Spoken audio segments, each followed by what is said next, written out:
Absolutely. So, you ready to go on a little adventure with me today? Always up for an adventure. All right, excellent. The Church of Tinkerbell podcast. Faith, imagination, the power of belief. Love and acceptance to make the world a better place. What would happen if we all just tried to see the world through the eyes of a child again, even for a moment? It's a beautiful thought, isn't it? It is. The Church of Tinkerbell. The Church of Tinkerbell. All right, I'm intrigued. Okay, so it's that time of year again. Late October, the days are getting shorter, darker, and you definitely feel that sort of reflective mood setting in. Maybe a little bit of thinking about, well, endings, mortality. Yeah, it definitely creeps in, doesn't it? And often brings this little shiver of anxiety with it. Right, because we usually think of death as, the enemy of life, the bad ending. Exactly. But what if, looking at it, really facing mortality, wasn't the downer we assume? What if it was actually a key? A key to living better now, more vividly. Precisely. And that whole reframing, that's what we're really digging into today. We're pulling from that final piece in the 2025 Evernight series by the Church of Tinkerbell. You know, the one, Dancing with Death, Embracing Mortality to Fully Live. Ah, yes, TCOT.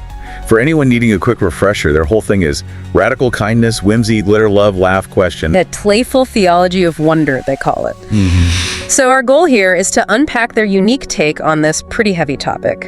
And pull out the really practical, psychological insights, the stuff you can actually use. We're giving you the shortcut through their very colorful material. The starting point seems to be how they just reject the idea that death is some mistake or something we should just ignore until we absolutely have to. Right. Most of us just look away. But TKT says, no, leaning into it gently actually makes life feel, what was the quote? Lighter and more vivid, which honestly sounds like a paradox. How does looking at the end make the now feel lighter? Well, their core idea is that mortality isn't some, bug in the system. It's the frame. The frame. Yeah, like the frame that makes the artwork legible. Their analogy, think about it, an endless canvas. Where would you even look? Nothing would feel urgent or particularly special. Ah, okay. No edges, no focus. Endings give beginnings their meaning. Exactly. And that leads to their central philosophical structure. They take that old idea, memento mori. Remember, you will die. Pretty stark. It is. But they insist, absolutely insist, it needs its sibling. You can't just have that one. Which is memento vivere, remember to live. They're two sides of the same coin. One informs the other. So mori alone is just gloom, fear. Pretty much. And vivere alone, without that sense of limited time, just leads to drifting, putting things off forever, procrastination. Okay, that clicks. The frame gives focus. And this pairing, mori and vivere together, they use it to generate three really key questions. Powerful questions, actually. Super powerful. First one, what truly matters? Like really cuts through the noise. Second, what can I lovingly set down? What baggage am I carrying that I just don't need? And the third one, this is where it gets really active. What can I give while I'm still here to feel the giving? Ooh, feel the giving. That's different. Not just planning to be generous someday, but experiencing that connection now. Right. It shifts the focus entirely to the present moment, to the relational act itself. Okay, so that's the philosophy. The why. How do they suggest we actually, do this, put into practice? They have this 5-step dance, right? Yeah, the dance, it's less of a rigid process, more like a psychological toolkit. Yeah. It helps you work with the idea, especially if it feels overwhelming. And yeah, they're all N words, which is kind of neat. Okay, walk us through them. Step 1. Step 1 is notice.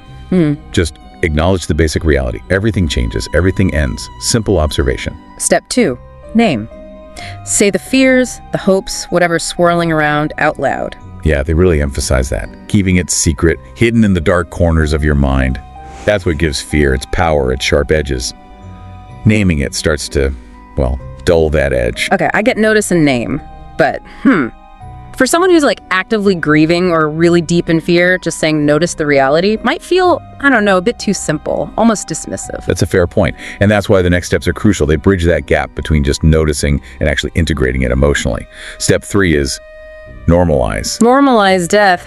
By seeing it as part of the ecology of love, as they put it, every real connection, every bond you treasure, it has a goodbye to tucked inside it eventually. Loss isn't a punishment. It's just part of loving.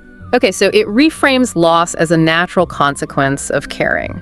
that leads to. Nurture. Step 4, let that knowledge, the fact that things will end, actually fuel how tender and focused you are now. So the limited time makes you invest more care in the present. Makes sense. Exactly. And the final step, number 5, is neighbor. Let this whole awareness make you a better neighbor, more present with people, kinder, quicker to fix misunderstandings or offer that apology. Neighbor. So it moves from internal processing right out into relational action. That's quite a journey in 5 steps. It is. It's a scaffold, really. Yeah. Helps you move through the discomfort towards something active and positive. And the outcome isn't sadness, but what they call gratitude with backbone. I like that phrase. Me too. It's not flimsy gratitude. It's earned. Which ties beautifully into that story they tell, The Last Dance, the first light. Right, the story. It really brings the feeling of this whole philosophy to life. Sets the scene, doesn't it? This clearing in the woods at night. Yeah, Evernight wood. Very atmospheric. Fireflies writing in the air, like slow, cursive script. And then the figure of death arrives. But the description is so key here. No black cloak, no scythe. No, none of that scary stuff. Instead, a cloak stitched from fallen leaves, autumn, copper, honey, and moss. Really earthy, natural. And eyes described as kind, old as rain. That imagery just completely changes the expectation, doesn't it? From horror to something ancient and maybe even gentle. Totally flips the script. And this figure doesn't loon. They invite the main character to dance. A waltz. A teaching waltz. Yeah. Slow, deliberate steps. Right. Step toward, step away, turn, bow. It's methodical. And those steps mirror the end steps we just talked about. Yeah. Stepping toward is like naming what mattered. Exactly. Stepping away is setting down or releasing what doesn't. The turn is maybe glimpsing loved ones, that connection. And the bow gratitude, practiced, perfect. And then comes that killer line right in the middle of the dance. The figure whispers, I never come to steal joy. I come to return attention. Wow. Right. Just stops you in your tracks. Death isn't the thief we imagine. It's the ultimate focus puller, the thing that cuts through all the mundane distractions and says, pay attention to this now. Precisely. He returns your attention to what's truly alive right here. Wow. Given how distracted we all are, maybe that figure is actually helpful. A radical thought. And the end of the story reinforces that vivere part, the living part. Yeah, the figure assures the last dance is always a first light for something else. An ending isn't just an ending. And the fireflies spell out that single word. To live. Simple. Powerful. Okay, so that story gives us the emotional heart of it. Now let's get really practical. How do we take that feeling, that returned attention, and weave it into, Tuesday? TCT gives those 7 practices. Yes, 7 very concrete dances or exercises. And they do add a gentle note if you're in deep grief right now. Approach these softly, maybe skip some for now. Be kind to yourself. Good advice. Okay, let's highlight a few of the really unique ones. The bowl of beginning. Oh, I love this one. It's so simple. You get a small bowl, put it somewhere visible every morning, drop a little something in a pebble, a bead, whatever. And the fodder. Get another day. Yeah. Just that. But the real impact, they say, isn't the daily drop. It's at the end of the week.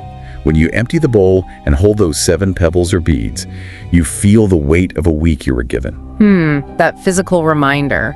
Grounding. Okay, what else?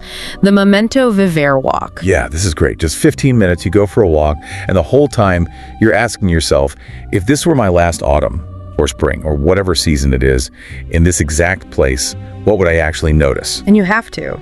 Describe 5 specific things out loud. Forces you out of your head and into really seeing and naming the details around you, the way the light hits that building, the smell of rain, Active observation. I like it. Then there's the 2 letters. Sounds intriguing. It is. Letter A is looking back. If I knew I'd die next year, what would I thank my past self for already having done or experienced? Okay, acknowledging progress, gratitude for the past, and letter B. Letter B looks forward. What's one tiny doable thing I'd really regret never trying, even if I did it badly? The start badly but start idea and the action. Non-negotiable. Schedule time for one small thing from letter B this week, even just 30 minutes. Make it real. Prevents it from just being a thought exercise. Okay, now this next one sounds really interesting.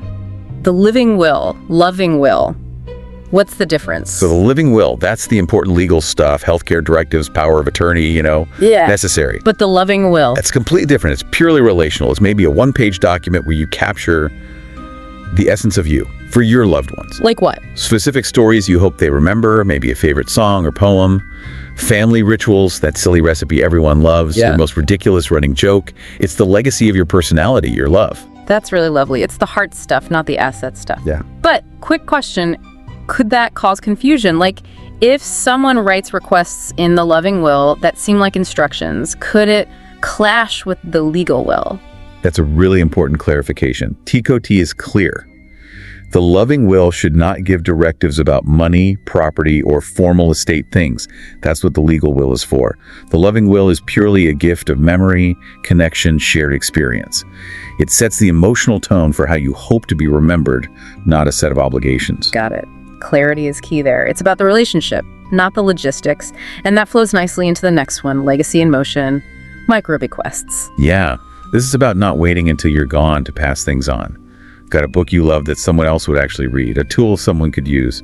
Give it to them now. While you're still here to see them enjoy it. Exactly. You get to experience the joy of your legacy, see that object having a new life, feel that connection. Why wait? Makes perfect sense. And the last one we'll cover, the spark ritual, a mini ceremony. Tiny, potent ritual. Light a candle. Say the core synthesis out loud. Everything ends. Therefore, everything matters. Okay, then. Name one specific fear into the flame and one specific gratitude. Then blow the candle out. Sit in the dark for just 3 deep breaths. Feel the absence. And then. Relight the candle and make the active choice.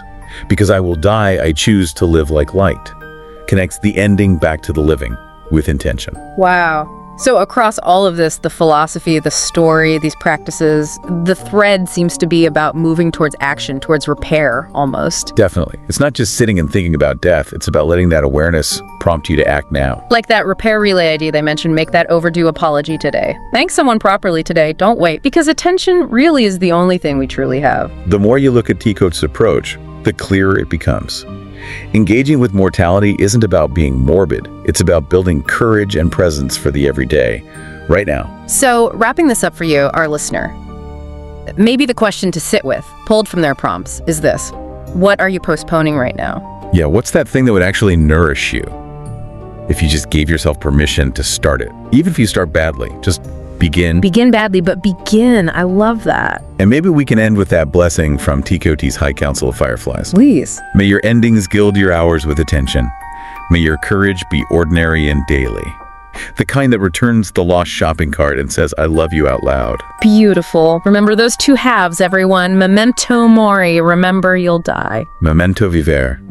Remember to live. Go and wonder. Go and play. Go and light.